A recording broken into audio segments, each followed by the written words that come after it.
Sutzkever continued to write poetry, or began to write a different kind of poetry in the ghetto, and it's not poetry of one kind. Some of the poetry is militant,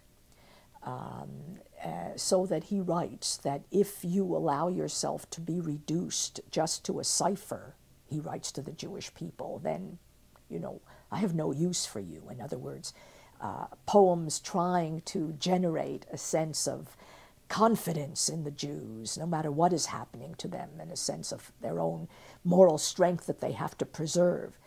A poem about a man who smuggles a flower into the ghetto and has to pay the price. You're not allowed to do that. When he's caught, he is whipped, and then it's his flesh that becomes the flower, as it bears the marks of the price that he had to pay for this.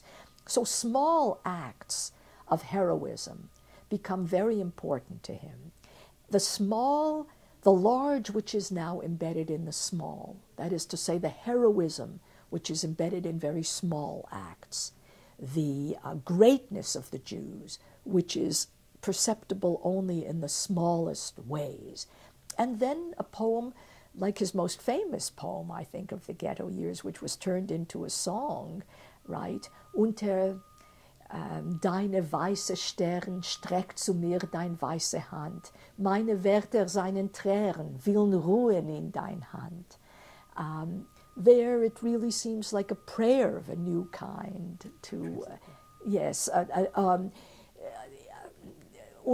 beneath your white stars, stretch to me your white hand.